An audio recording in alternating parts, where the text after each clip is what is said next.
So I'm not going to go too much, and obviously this is one person's kind of impression of a place. So feel free to ask me questions afterwards. There's probably a lot of stuff that I just internalized without writing down, oh, I feel this about a place. One thing that's hard everywhere, well, these three things, banking is just a real pain in the backside no matter where you are in the world.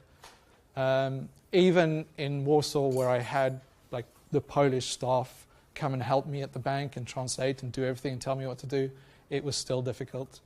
Accommodation is weirdly difficult because it's different in each place. So San Francisco, they wanted me to sign up for a year, give all this kind of documentation, all these kind of legal things. And I'm like, I'm only here for 6 months. What do I do?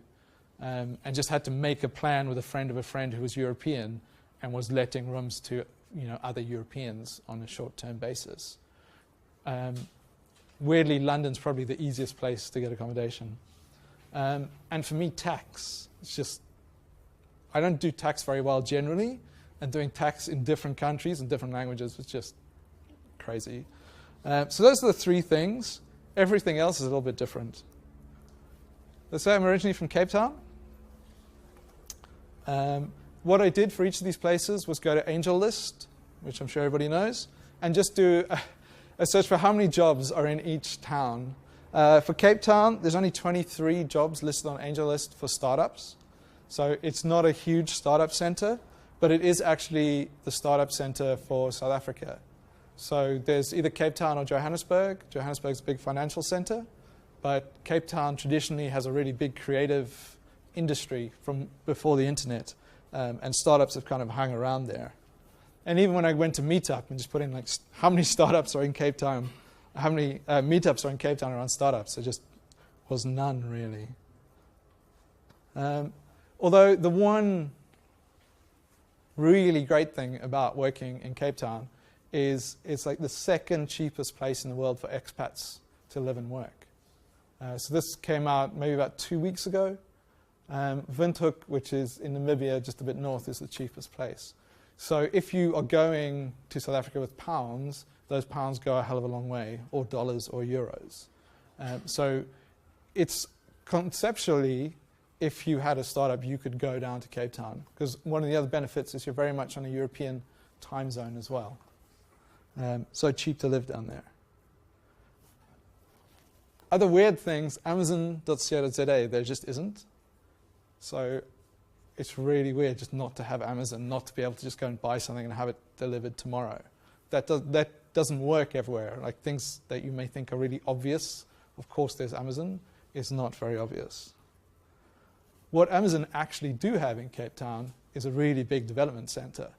So they're taking advantage of like highly qualified developers and being able to pay them relatively cheap comparatively globally. So my friends who are studying tech at UCT, the University of Cape Town, so nobody can finish a master's degree because they're all just sucked into these big places. So if you're studying tech, Amazon's saying, come and work for us, why wouldn't you? Don't worry about your degree, we'll give you money and you can work for Amazon. This is one of the other, I suppose, success stories. I don't know if people know WooCommerce or WooThemes, one of the biggest kind of additions to WordPress. They're just down the road from me in Cape Town. I had no idea they were South African or from Cape Town at all, but they've done very well for themselves and completely bootstrapped. And that's the advantage of kind of paying in South African rands, but your customers give you money in dollars. You can bootstrap it a lot easier. These guys just raised 40 million from Amadeus. So Amadeus are kind of London and Cambridge based, I think. I've never heard of them. As a marketer, I'd call this a thin affiliate website. I would never look at it twice. But obviously behind there is something that Amadeus felt was worth investing $40 million. And you can imagine $40 million goes a hell of a long way in Cape Town. So they're probably the biggest recent startup investment. So this is kind of the more generally what happens in South Africa. So a good friend of mine worked on this. It's a square kilometer array. It's been running for like 5 or 6 years. They've been building this. and he worked as a developer on the tracking of the actual dishes. So there's a lot of real infrastructure, kind of telecoms work on the development side, and then there's a lot of real super creative advertising stuff. There's not too much in the middle. This was another thing he worked with. This is, you'll see that phone. A massive chunk of Africa is still on kind of text phones. And working with the Preikelt Foundation, they made Wikipedia available for free in Kenya over those old text phones. So you'd send the text and it would give you like a chunk, the first chunk of the page back as text. Really interesting way of getting, I guess, Wikipedia, or at least like basic information to people that would have almost no other way of getting it. My friend Melvin runs a printing company, and it's a little bit crazy to even think about how that company works when you think with a European mindset. They have built printers that print incredibly fast, and it means they can go into FMCG, like really high volume goods companies, and do barcode printing, unique barcode printing. That drives competitions based on airtime. So like one of the most valuable commodities in Africa is airtime for your phone. So you would you'd buy something, scan the barcode, get some airtime, maybe win some other things. And that helps companies sell a whole lot more of their products. And he's built a whole company around that. And I think from a European perspective, like people buying your product because they'll get some airtime for their phone seems like a really crazy thing. But it's very valuable there.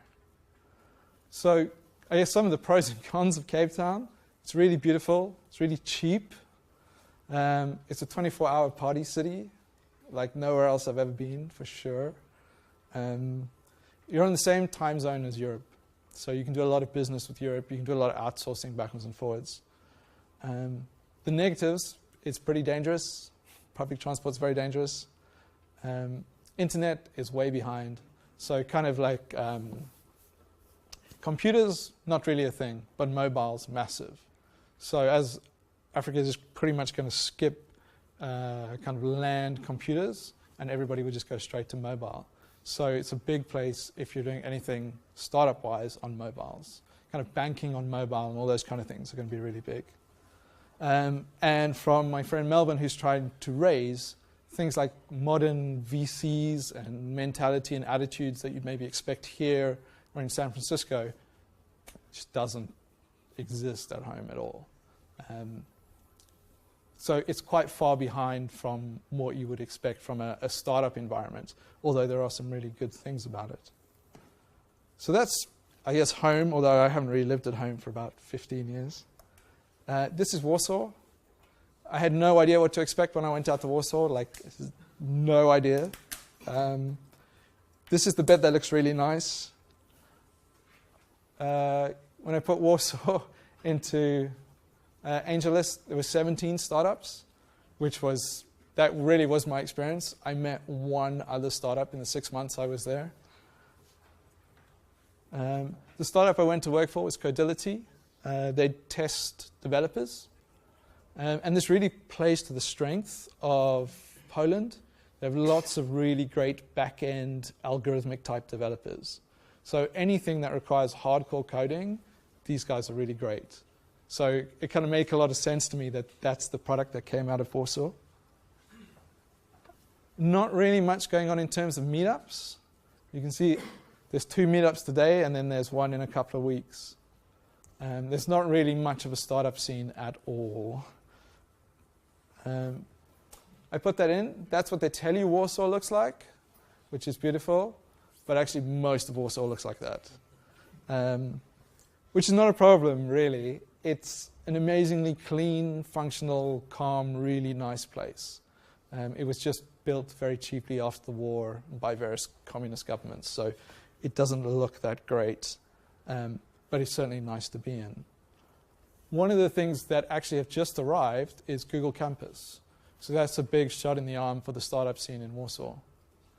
So like we're sitting in this building, like today, being able to get all of you guys together this happens in this building, like there's probably 2 or 3 of these events tonight, and this happens every month. So having campus there as kind of a place to bring people together will hopefully help Polish startups a lot. The thing I really, really liked about Warsaw was how warm the people were. I didn't really like the place when I arrived, but I really warmed to the people, and I really left kind of missing the friends and the connections I'd made while I was there. The one downside is that in a startup, it was really isolated. The startup I worked for ended up with a couple of strange ideas and did things in really weird ways, simply because there were no other startup people to bounce things off. There was no normal. There was just what they decided to do today, and nobody would ever tell them, that's a bit crazy, that's a bit weird, why would you do that? Right? They were just by themselves. And it was only when they hired a few foreigners, opened offices in America, that they started to get a little bit more international input and a little bit more normal startup decision making, let's say. So I really felt in that 6 months how divorced they were from the rest of the startup community and the startup world.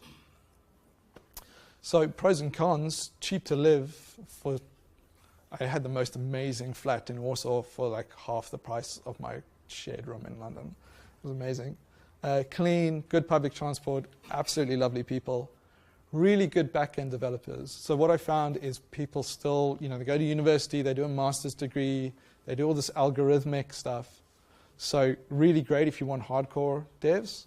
They're a bit behind on like design or product thinking or like maybe modern startup thinking, if you like. I call it boringly safe. It's a quiet city and not much of a startup community. But I can definitely see working across or living there again, depending on what I was building. The third place, San Francisco. Who's been to San Francisco? Oh, quite a few. This should be fun. We'll see if my experience matches everybody else's. So a lot of startups currently looking for jobs in San Francisco, over 2,000. And when I scroll down, there's just like all these big companies that I recognize. This happened to be on the top, but I have them as an app on my phone. Right? So when you walk down the street, all the signs are just all these like globally famous startups. I put this in. This is in San Francisco, jobs that are paying more than 180K a year. It's like, I don't know, what's that, like 140,000 pounds a year and up. And there's over 108 startups looking for people in that price range. And some of those startups are looking for multiple people in that price range. So certainly the amount of money you could earn in San Francisco was just absolutely mind-blowing. The thing I realized as soon as I got there, the red dot is kind of Silicon Valley, and people just don't go between the two, really. So I had this idea of, going to San Francisco, being in Silicon Valley, doing all these cool things, but you're just so far apart, and there's not really public transport.